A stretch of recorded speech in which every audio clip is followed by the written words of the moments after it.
right, you're here with BS with Joe. I'm Joe. And I'm Brad. Okay, what are we talking about? We're going to talk a little bit about DEI. Right, yes, diversity, equity, and inclusion, which is anything but. I don't know, it's communism, is what I believe it is. Well, in my opinion, it's just like critical race theory. Anything that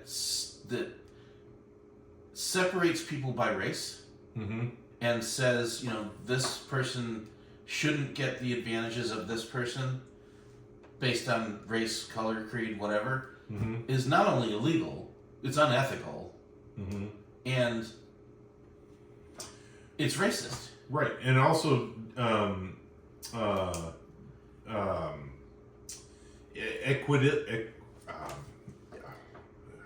going to butcher it.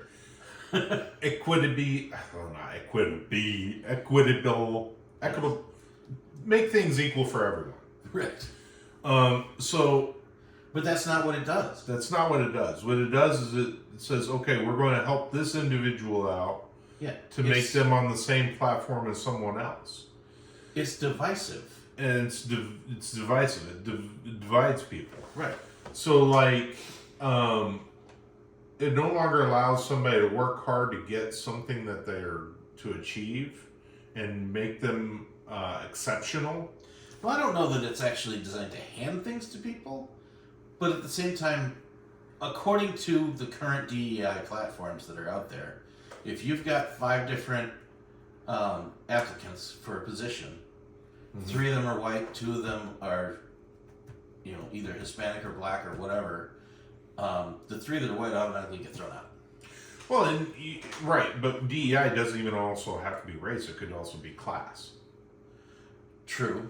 So you could take somebody that's in a lower income bracket and somebody in a higher income bracket, hire the person in a lower income bracket instead of the person that's a higher income bracket. Okay. Are they more qualified to do the job? That's the conclusion that I want. Yeah. It doesn't matter. It shouldn't matter where you come from, what race you are, how much you make, what kind of lifestyle you live. Well, that might matter a little bit. The only thing that should matter is, are you the best person for the job? Right. And what I mean by that is, I'm not going to hire, Joe, I'm not going to hire you to perform open heart surgery on me. I want to hire an open heart surgeon to do open heart surgery on me. But I'm an oppressed class. Right. See, that's where we have a problem.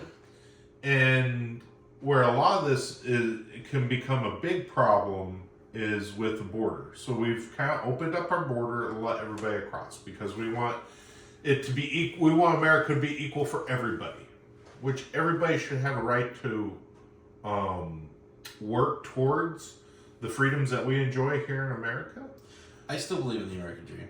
And I believe in the American dream as well. But I believe it should be done legally. Absolutely. Now, the reason why I say this is because I watched a John Ryan, Sean Ryan podcast. And he had a guest on board that has a book. She used to be a CIA analyst. Oh, interesting. She knows of terrorists that are allowed into our country. Okay. Because of our open borders. Okay. And if she knows about this, why hasn't it been solved? There could be a reason why the director of the FBI has stepped down. This could be a part of it. Because the director of the FBI, I know for a fact, he was going after parents of school board meetings where they didn't want certain books or certain bathrooms changed. Yes, he was. And yet there are far more important things. They're even looking at individuals who have the Gadsden flag. They're considered a possible homegrown terrorist. The Gadsden flag stands for unity and freedom. Well, yeah, don't step on me. Yeah. Don't tread on Americans. Which that's exactly what the FBI was doing. Yeah. Especially bringing out some of this information to try to their focus group was on Americans instead of on possible terrorists that were being allowed to come into our country. Wow. So she was talking on the Sean Ryan podcast of a possible homegrown terrorist act that may happen in the future. Okay. She was saying on her podcast that they have the ability and have had designs of suicide vests or S-vests. I don't know if you could say that on YouTube, but we said it. But this is information that we're coming across, and we're trying to give it out. Okay. So she's saying that they have technology in the vest that allows them to go through metal detectors. That's disturbing. And so now there's a defense against that. There's the your dogs, your bomb sniffing dogs. Yeah. But she's also saying they may have technology that defeats that. That's hard to defeat. Right. Now, if they could defeat that, there's no place that they could not go to. Right. And she's saying that these terrorists, from what her information gathering, is some of these terrorists, because they realize that bombs may not do the intended damage that they may do, and you're losing an individual. Right. So what they may do is have that vest. They also may be armed with a firearm, kill as much people as they can, and then have somebody try to detain them, and then launch the vest. So now they're getting even our law enforcement. This is all very scary. I'm not intending to scare you and disturbing. I don't want to scare individuals. I don't want to disturb them. I just want people to be informed. Right. This is also, she has talked to governors about all this. DeSantis is one of our governors. This is why he started the militia. This is why she stated that he started the militia, not necessarily because of this, but he has started the militia to help counteract possibly these terrorist groups. Okay. Because if they're going to do this, it could be a coordinated attack on several cities. How is the Florida militia different than the National Guard? Well, the National Guard could be called away by Congress or other entities, and they could go off to other states. They could. And they could help with other things. It's not an easy thing for them to take them away from Florida, but yeah, they could. They could. Now, the militia stays local. Okay. So the militia, they muster together, they stay in their regions. So there's going to be a couple of counties that they'll stay in for this one militia group. Another group of company would be in this county And group. from what I understand, a lot of the people that have stepped up to join this militia are policing. Police, yes. But the thing is, I honestly believe that I don't know what the requirements are to join this militia, but if you're willing to and you want to, look up the requirements. It's online, I'm sure, and you can join up.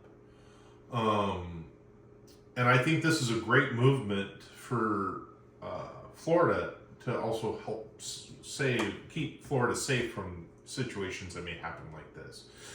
I mean, I don't know. It's possible. It's also worrisome at the same time. We'll have to see how it goes. Yes.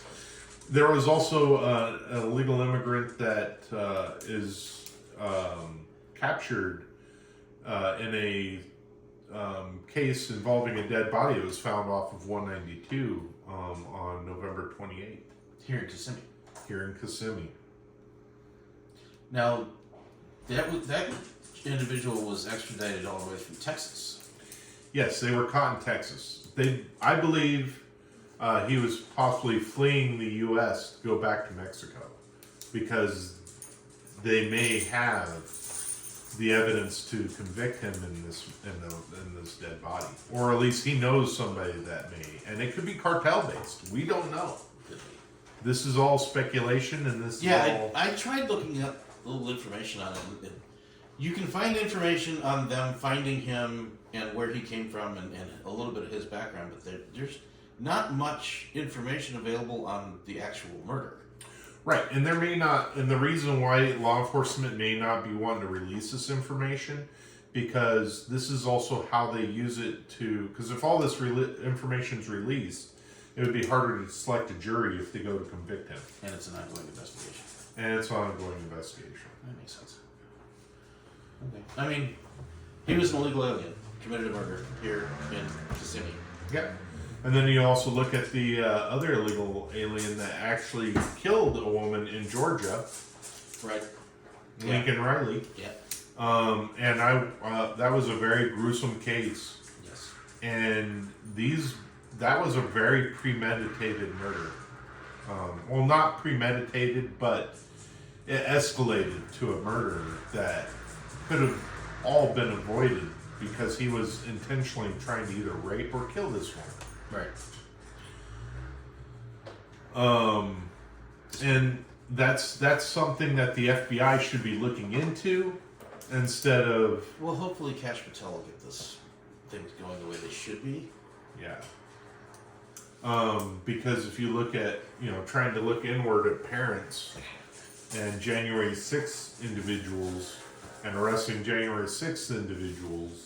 Well, the whole January 6th thing is gonna come to light. We're gonna find out within the next few months what really happened. Oh yeah.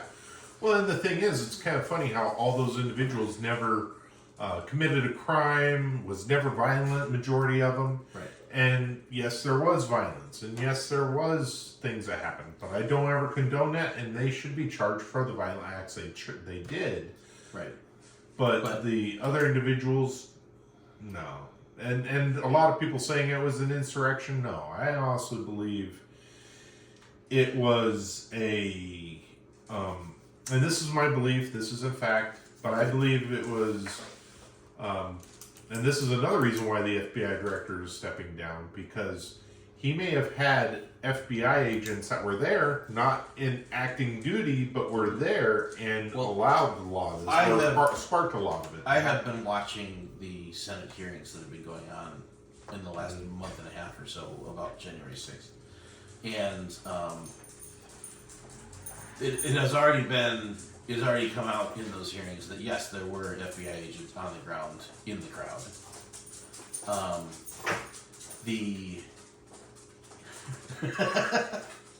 The chief of police of Washington, D.C. Was contacted 3 times, I think, by Nancy Pelosi, and basically told to stand down by her. And yet, when she was asked by the congressional committee about that, she said she never talked to him. Wow. Yeah. There's a lot of stuff to come to light on that. Yeah. But do you have anything else, John? No, I don't think so. No, but that's where our country was, and let's try to hope our country goes in a better direction. All right, so with that, like, subscribe, leave a comment, and please share. We can only grow if you help us. This is true. All right. Thank you.